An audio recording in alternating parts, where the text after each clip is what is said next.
Ever walked into a room and felt like you just don't belong? Or watched someone else soak up all the attention without even trying?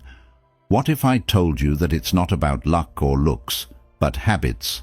Yep, today we're diving deep into those rare, almost secret habits that could seriously boost your social status. But before we dive into what these habits are, let's get a little philosophical. Ever heard of Stoicism? It's an ancient philosophy that teaches the development of self-control and fortitude as a means of overcoming destructive emotions. The Stoics were all about mastering their inner game, controlling what they could and letting go of everything else. And guess what? That's exactly what we're aiming for when we talk about elevating our social status. It's not about changing who we are to fit into a mold. It's about enhancing what we already bring to the table by adopting some powerful habits. So think of today's chat as a modern twist on Stoic philosophy. How to be the master of your own vibe in any room you walk into. Buckle up, because some of these habits might just surprise you. They're not your run-of-the-mill advice like smile more or just be yourself. We're going deeper, looking at the undercurrents that truly make a person stand out. You know, those people who radiate a kind of confidence that's both commanding and approachable without seeming to try too hard. They've got something special, but I'll let you in on a secret. It's not special at all. It's learned, and it's all about the subtle art of presence, listening, and yes, even how you react when things don't go as planned. Imagine walking into your next social event armed with more than just good intentions, but with a solid game plan for how to be genuinely magnetic. That's what we're getting into today. 1. Master the art of presence.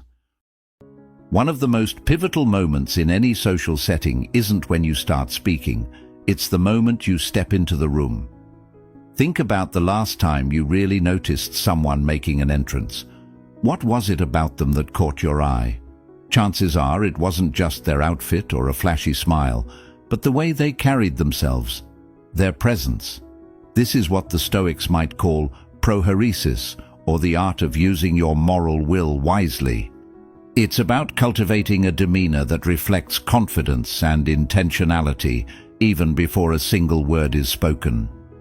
Presence is a bit like an invisible thread that ties all your qualities together and makes people want to know more about you. It's how you harness the power of non-verbal communication, your posture, your gaze, and even the energy you bring into a room. Let's break it down. First, consider your posture. It's the foundation of your presence. The Stoics weren't just about mental exercises and philosophical debates. They understood the importance of physical bearing as a reflection of mental state. To them, a straight posture was not just about health. It was a reflection of a well-ordered mind. So when you walk into any room, pull your shoulders back, lift your head, and straighten your spine. This isn't just about looking confident. It's about feeling it from within, which radiates outwards. Next, think about your eye contact. There's a balance to be found here. Too little, and you seem disinterested or shy. Too much, and you can come off as confrontational. The key is to maintain eye contact that feels natural and engaged. When you lock eyes with someone, let it be a moment of connection.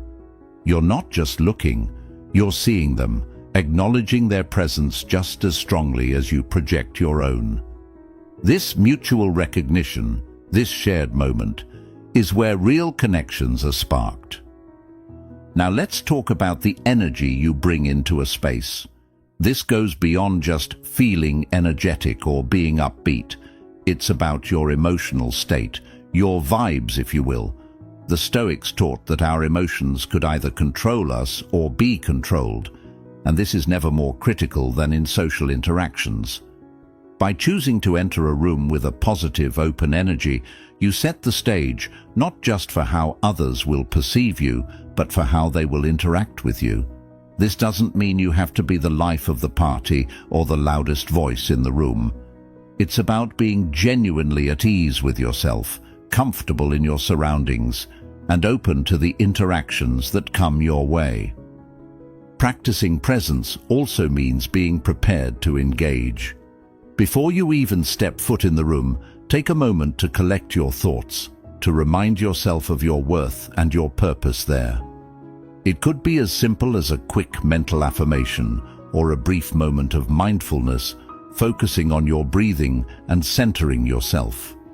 This preparation aligns your intentions with your actions, ensuring that when you enter the room, you're not just physically present, but fully, mindfully present. But what about those days when confidence is the last thing you feel? Here's where another Stoic practice comes in handy: the use of visualization. Marcus Aurelius, a Roman emperor and a Stoic philosopher, often wrote about preparing his mind for the challenges of the day. You can use this same technique by visualizing your upcoming social interactions going well. See yourself entering the room, engaging in meaningful conversations, and leaving a positive impression. This mental rehearsal primes your brain and your body to act the part when the time comes. And finally, presence is also about adaptability, another cornerstone of Stoic philosophy. Being able to read the room and adjust your behavior accordingly is a sign of a truly wise and socially adept individual. If the setting is more formal, your presence might be more subdued and respectful. In a casual gathering, you can afford to be more open and relaxed. This ability to modulate your presence without losing your essence is the hallmark of a person who not only commands respect, but also earns genuine affection. 2. Listen more than you speak. One often overlooked yet powerful tool in our social arsenal is simply listening. Now, I'm not just talking about nodding along while someone speaks, waiting for your turn to jump in. True listening is an active, engaging, and, frankly, quite a rare skill. In our fast-paced, always-on world, where everyone's ready to voice their opinions at the drop of a hat, choosing to listen, really listen, can elevate your social interactions to new heights.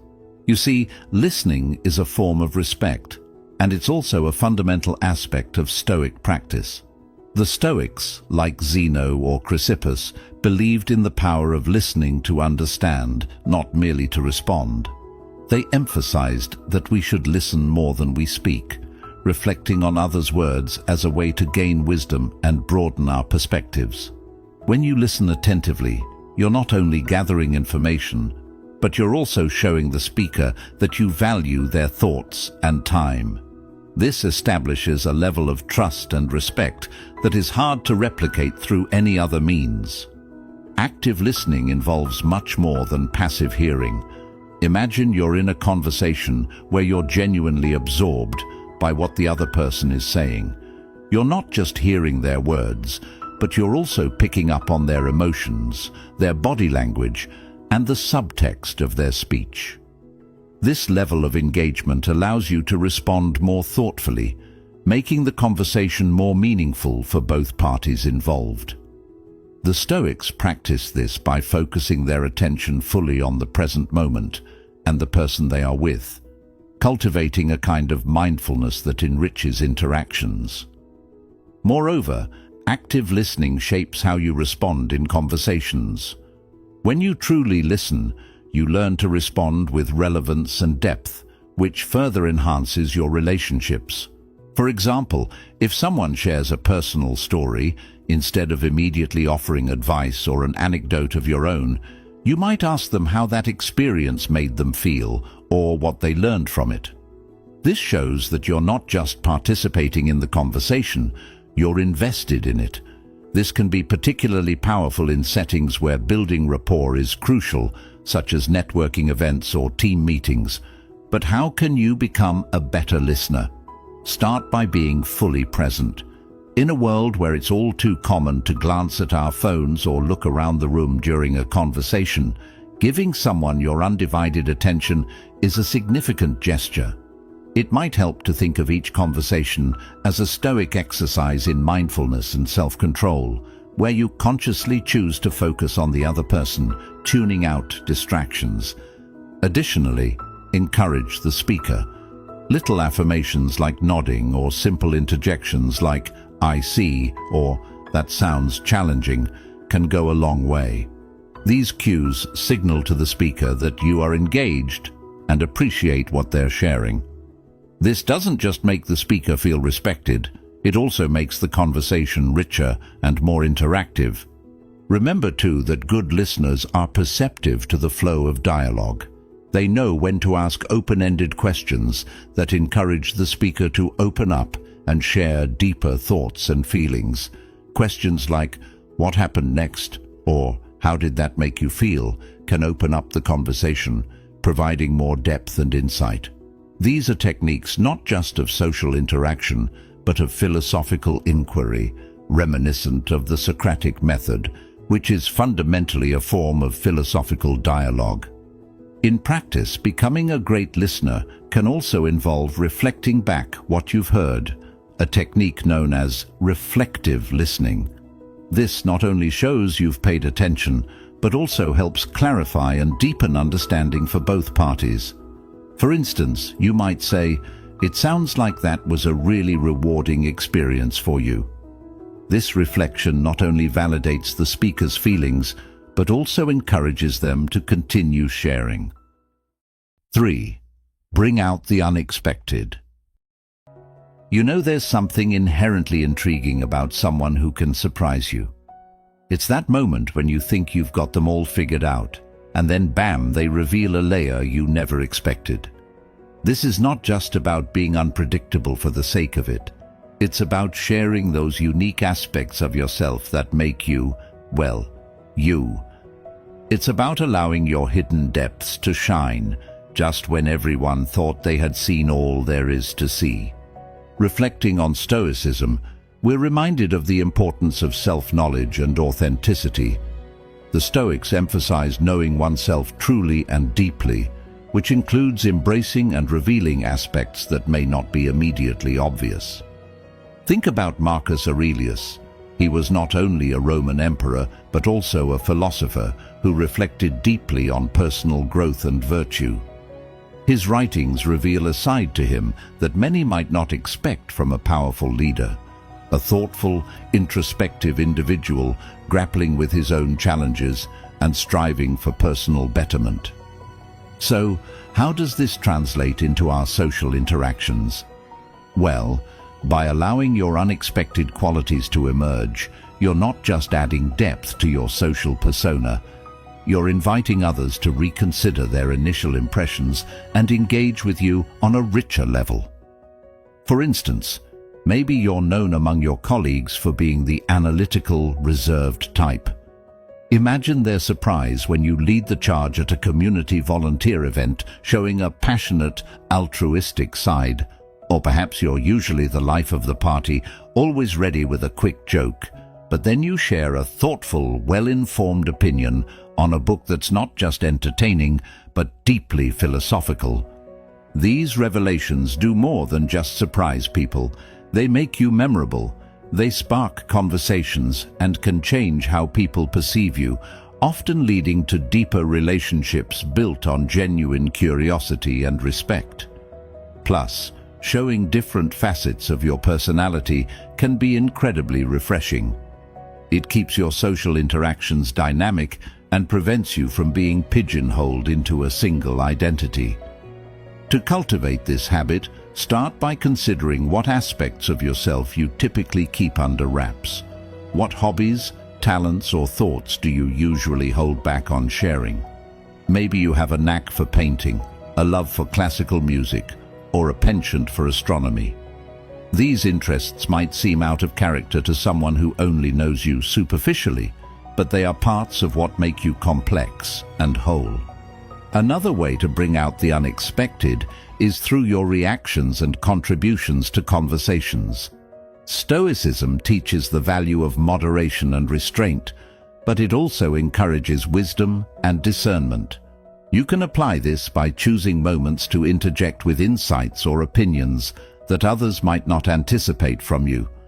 This doesn't mean being contrarian for the sake of it.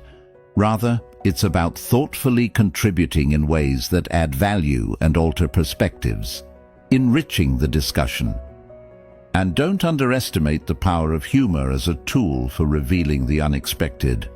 A well-timed joke or a witty remark can turn heads and shift atmospheres, especially if it's coming from someone not typically associated with lightheartedness.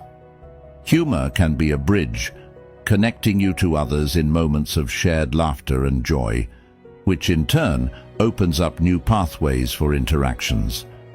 It's also vital to be mindful of the context and timing when revealing these unexpected traits. The Stoics wouldn't advocate for randomness without purpose. Instead, they'd suggest that these revelations should serve to enhance understanding and connection, not just to shock or impress. It's about finding the right moment when sharing something unexpected will have the most positive impact, making the interaction memorable and meaningful for everyone involved. Bringing out the unexpected is about enriching the tapestry of who you are in the eyes of others. It's about challenging perceptions and encouraging others to be open to complexity in human character. As you begin to share more of these unexpected traits, you'll not only see a shift in how others engage with you, but also in how you perceive yourself. You become more than just one thing. You are a continuously evolving set of stories, talents, and ideas. 4. Grace under fire. Picture this. You're in the middle of a presentation and suddenly the tech fails. The screen goes blank and all eyes are on you. What's your next move? For many, this could easily spiral into a moment of panic. But imagine instead that you handle it with a calm that even surprises yourself. You make a light-hearted joke, smoothly transition to a discussion while the issue is fixed, and continue with poise. This, my friend, is what it means to have grace under fire, and it's a game changer in how people perceive and respect you. Drawing from Stoicism, we find that grace under pressure is a direct reflection of one's character. Stoics like Seneca and Epictetus emphasized the importance of remaining unperturbed by external events. They believed that the only true misfortune was misconduct, and everything else lay outside the realm of our control. So when you maintain composure in stressful situations, you're essentially practicing Stoic wisdom, focusing not on the mishap, but on how you respond to it. Let's unpack why this is so influential in your social interactions. First, it sets a tone of leadership. Calmness in crisis is often associated with strong leadership qualities. It reassures others that you are dependable and capable of managing difficulties. This is crucial in professional settings where stakes are high, but it's equally important in personal scenarios. Whether you're dealing with a family emergency, a conflict among friends, or any unforeseen challenge, your ability to remain composed can actually serve to calm others as well. Moreover, maintaining grace under fire allows you to think more clearly. When you don't let panic set in, you're able to assess the situation more logically and come up with effective solutions. Stoicism teaches us to separate our reactions from the events themselves, focusing on rational responses over emotional ones. This doesn't mean you don't feel stress. It means you don't let it control your actions. This level-headedness also increases your credibility. People trust those who can handle pressure well, believing them to be more competent and trustworthy. Think about it. Would you rather follow someone who falls apart under pressure or someone who can navigate through it with a clear mind? The answer is pretty obvious, and it highlights just how much your reaction to stress can influence how others view you. So how can you cultivate this trait? It starts with self-awareness. Be mindful of how you typically react to stress. Do you tend to panic or do you shut down? Observing your natural inclinations is the first step in adjusting them. Next, Practice stress management techniques like deep breathing, mindfulness, or even preemptive meditation. These tools can help you maintain your calm in real time when those unexpected challenges arise. Another Stoic technique is the premeditation of evils, visualizing potential challenges and mentally preparing for them. This can desensitize you to the impact of real stressors when they occur, as you've already walked through how to handle them in your mind. For example, if you're nervous about a major meeting, spend time imagining various scenarios, including possible problems, and plan how you'd ideally respond to them. Remember too, that maintaining grace under fire is a skill honed through practice. Start with small stresses in everyday life. Challenge yourself to respond to minor annoyances with the same level of calm you aspire to exhibit during major crises. This could be as simple as not getting upset when stuck in traffic or handling a rude comment online with poise and perspective. Each little practice builds your resilience and prepares you for bigger tests. Grace under fire is about embodying the Stoic ideal of an unshakable spirit in the face of adversity. It's about not just surviving stressful situations, but thriving within them through a balanced and thoughtful approach. As you cultivate this ability, you'll not only enhance your social stature and influence, but also develop a deeper sense of personal peace and resilience. And that, in turn, reinforces a life lived not at the mercy of external circumstances, but in command of one's own internal state. 5. Dress to express, not to impress. Have you ever noticed how the clothes someone wears can tell you a lot about them before they even say a word? It's like each outfit is a personal statement, a non-verbal cue that gives us a glimpse into someone's personality, values, and even their mood. Now, I'm not saying we should judge a book by its cover, but there's no denying that our attire plays a significant role in how we are perceived, and, more importantly, how we perceive ourselves. It's not just about dressing to impress others. It's about expressing who you are in a way that aligns with your inner self, which is a very Stoic approach to personal appearance.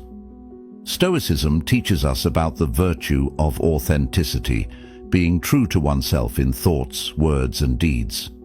This philosophy encourages us to focus on what is within our control and to live in harmony with our true nature. Applying this to how we dress, it suggests choosing attire that reflects our genuine selves rather than conforming to external expectations. This is about choosing clothes that fit not only our body but also our soul. Let's dive deeper into this. When you dress to express, you select clothes that resonate with your personal style and comfort rather than what's trending or expected by society. This could mean wearing bold colors because they lift your spirits, or choosing minimalist outfits because they reflect your straightforward, no-fuss approach to life. The key here is intentionality. Each piece you wear should contribute to a coherent expression of your identity. This approach not only enhances how you feel about yourself, but also how you interact with others. When you are comfortable and confident in your appearance, it shows. You stand taller, speak more confidently, and engage more openly. People respond to this authenticity with respect and attraction. They see someone who knows themselves and is not afraid to show it. This is incredibly powerful in both personal and professional settings. Moreover, dressing to express can also be a form of self-care. It's taking the time to understand what styles suit you best, which textures you find most comfortable, and what outfits make you feel most empowered. This mindfulness about your attire can be a deeply satisfying exercise in self-reflection and self-expression. It's a daily ritual that says, "I am worth this effort." Another aspect of dressing to express involves being mindful of the situations you are dressing for. Stoicism doesn't advocate being oblivious to your environment, but rather understanding it and adapting accordingly without losing your essence. For example, wearing something that feels you, but is also appropriate for the occasion, shows that you respect both yourself and the context of your interactions. It's about finding that balance where your personal style meets situational appropriateness. But what about those days when you feel like you have nothing to wear, or nothing seems right? This is where the Stoic practice of perception comes into play. Remember, it's not about the clothes themselves, but how you perceive them and what they represent for you. A simple outfit can be transformed with the right accessories or a different combination, reflecting a new aspect of your personality or a new mood. Experimenting with what you already have can lead to surprising discoveries about your style preferences and creative expression. Additionally, dressing to express encourages sustainability. Instead of chasing fast fashion, which changes with the seasons, you invest in quality pieces that endure and truly resonate with your personal aesthetic. This not only reduces waste and supports ethical fashion, but also ensures that your wardrobe is full of items that you truly love and feel great wearing. Dressing to express is about making your external appearance a true reflection of your internal values and state. It's an exercise in authenticity that aligns with the Stoic aim of living in accordance with nature, your own nature. By carefully selecting your wardrobe to match who you are, you send a powerful message to the world about your identity and values. And in doing so, you attract the kind of attention and respect that comes from genuine self-expression, not just surface impressions. So next time you pick out an outfit, ask yourself if it truly represents who you are and if it feels right in the context of your day. This mindful approach to dressing can significantly enhance both your self-confidence and the way others perceive you. 6. Consistency is key. You know how sometimes you meet someone and they're just so themselves, no matter where they are or who they're with. There's something incredibly refreshing and magnetic about that kind of authenticity. This quality, consistency, isn't about being inflexible or rigid. It's about being reliably you in a world that constantly shifts around us. And let me tell you, mastering this can seriously raise your social status because it builds trust and makes you a stable point in an unstable world. Let's talk about Stoicism for a minute. This ancient philosophy places a huge emphasis on living according to one's virtues consistently, no matter the external circumstances. Stoics like Marcus Aurelius argued that it's not our thoughts or words that define us, but our consistent actions. They believed in being the same person in private as you are in public, which is a testament to true character. This is exactly what we mean by consistency. It's about aligning your actions with your values consistently over time, so people know what they can expect from you. Now, applying this to our social interactions, consistency means that you bring the same level of respect, kindness, and quality of interaction to every encounter, regardless of who you're dealing with or what your mood is. It means that your friends, colleagues, and even casual acquaintances receive the same you. This doesn't mean you don't have bad days or mood swings, but rather that you manage these internal states without letting them dictate how you treat others. Why is this so impactful? Well, when people know what to expect from you, they feel more at ease around you.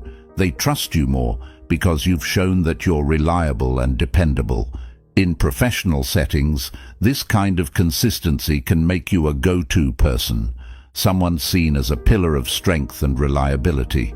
In personal relationships, it makes you a friend who others know will always be there, not just during the good times, but also when things get tough. Building this kind of consistency starts with self-reflection. You need to understand deeply what your values are and what kind of person you want to be. Once you have a clear idea, it's about making small choices every day that reflect these values. It's about doing the right thing, even when it's hard or when no one is watching. And it's about holding yourself accountable, which can be one of the toughest parts. Another aspect of consistency is in how you communicate. Being consistent in your words and promises is crucial. If you say you're going to do something, do it. If you commit to a plan, follow through. This reinforces people's perceptions of you as someone who is dependable and trustworthy. It also means communicating in a consistent manner, whether you're texting, emailing, or talking face-to-face. Your tone and manner should be recognizably yours, clear and consistent with the values you advocate.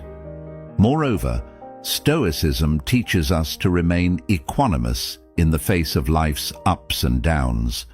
This balanced state doesn't come naturally to most of us, but it can be cultivated through practices like mindfulness, meditation, and rational thinking.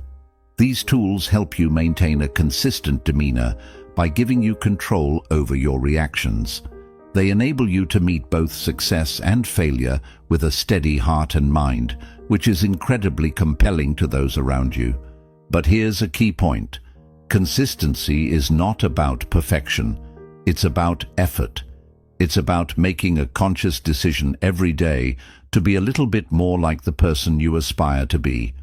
Each consistent action is a step towards becoming that person more fully. And remember, consistency also involves being consistently forgiving and compassionate towards yourself when you slip up. It's about getting back on track with your values, not beating yourself up. Consistency in your behavior, your communication, and your treatment of others sets a foundation for stronger, more trusting relationships. It's about showing the world that no matter what happens externally, you can be counted on to be the same thoughtful, considerate person you strive to be. This not only raises your social status, but also enriches your interactions, making you a person others are drawn to and respect.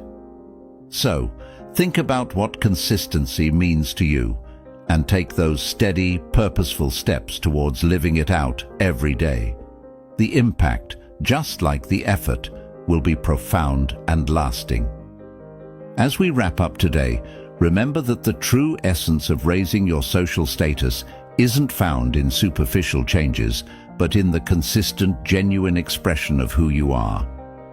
Every small act of authenticity is a step towards not just being admired, but being truly valued and respected. Thank you for joining me today and being a part of the Stoic Journal community. If you found value in our discussion, consider watching this next video on the screen, where we dive deeper into the practical applications of Stoic principles in daily life. Your journey towards a more meaningful and respected presence continues there. Stay stoic, stay true, and as always, thank you for being here.